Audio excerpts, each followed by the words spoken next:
There was a man at Marcus's barbershop, had gone to Ghana the year his marriage came apart. Went once, never stopped talking about it. Said if you ever need to sit with someone who won't let you lie to yourself, there's a man in Ghana, Big Ray's Beach Club. You'll know when you need to go. Marcus called when he had no one else to call. This is one of the stories of Big Ray's Beach Club. Naomi had been home for 11 years, not because she had to be, because they decided together she would be. 3 kids, a house on the north side, a husband who left at 6 and came back at 7. She didn't complain. She understood what a man who works with his hands carries home. She thought he understood what she carried too. She didn't reach for the phone. She already knew what happened to women who reached. Marcus was the kind of man people recommended to their mothers. He had stopped recommending himself to Naomi a long time ago. 4 trucks, good reputation, a business built from nothing. He was proud of that. He had been proud of Naomi too, or he told himself he was. Something shifted around the time he started noticing the hours. Not which hours she worked, which hours she didn't. He told himself it was a practical concern. He told himself that for a while. The clock had been there since the early years, a gift from Marcus's mother when they moved in. Heavy, brass, the kind of thing you stop seeing after long enough. Naomi had stopped seeing it. Marcus hadn't. He just didn't know yet why it mattered. 3 months before any of this, Marcus saw a name light up on Naomi's phone. She was in the kitchen. The phone was on the counter. She didn't reach for it fast. She reached for it the way a person reaches for something they know is nothing. But the name was a man's name, an ex from before. Someone she had mentioned once years ago and never again. He didn't ask her about the name. He ordered a charging block instead. He plugged it in next to the clock. He told himself he just needed to know. He told himself a man who suspects something is not the same as a man who has already decided. He was wrong about the second part. The footage showed him what he already believed, not the truth, what he was looking for. What the footage showed: Naomi on the couch, kids at school, coffee going cold, phone on her chest, asleep by noon on a Tuesday. And then a call. 40 minutes, porch, late. The name he recognized. He watched it 3 times.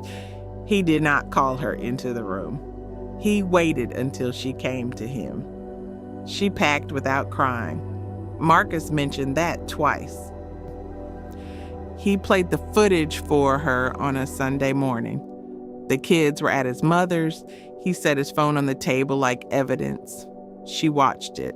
She didn't cry. She asked one question: how long had the camera been there? He told her. She walked to the side table and set the charging block between them like a verdict. She told him what the call was. Her ex had been diagnosed with something serious. He had called her because 11 years ago, before Marcus, she had been the person who sat with him through his father's death. She was the only one left who knew how to talk to him about dying. That was the call. 40 minutes. No secret. No affair. A man who was afraid and a woman who still knew how to listen. Marcus heard all of that. And then he said the wrong thing anyway. He said, "It doesn't matter what the call was about. It matters that you didn't tell me." He said, "I had a right to know what was happening in my own house." He said, "My house." Naomi heard that too. His mother called that afternoon. By evening, the word moving through their circle was not about a camera. It was about whether Naomi had been faithful. That word travels faster than any other. She packed the way a woman packs when the decision is already made, folded, deliberate. No wasted motion. She took the kids to her sister's. She did not call Marcus from the car. She called an attorney in the morning. First appointment by Wednesday. Whatever Marcus thought he was proving, Naomi had moved past the question. Marcus called twice that week. She didn't answer. His mother called. She answered that one. His mother asked if the marriage was over. Naomi said she didn't know yet. Then, almost as an afterthought, she asked where Marcus had gotten the idea to use a camera. His mother went quiet. Then she said, "That boy has been watching people his whole life. I don't know where he learned it."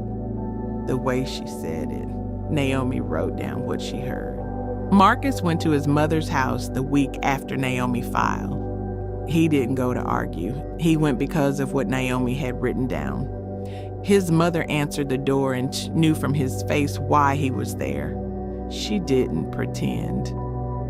She took him to the kitchen, set a folder on the counter, old faded label.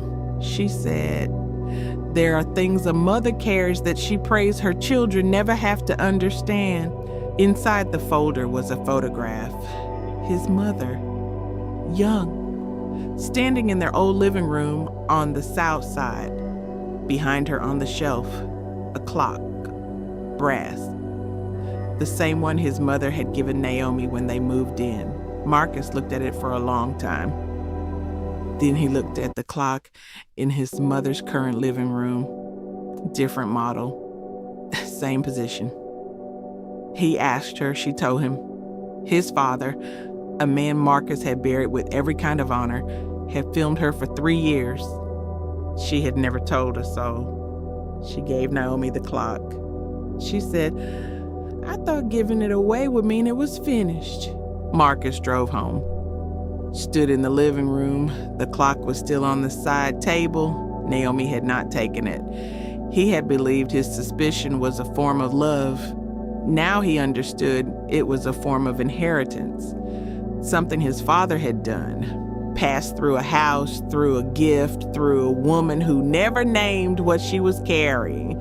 He had not invented the camera in the charging block. He had remembered it. Understanding where it came from did not undo what he had done with it. He called her that night, not to ask her back, to say the one thing he owed her that had nothing to do with his father, that she had never deserved to be watched by the man who was supposed to protect her. She answered. She listened to all of it. Then she said, "Thank you for telling me," and nothing else. Naomi had already started a life that didn't need an apology to continue, but she had needed to hear it anyway, the way a person needs a door closed properly, rather than left open by accident. She stood on the porch after the call ended for a long time. She did not call him back. She did not need to.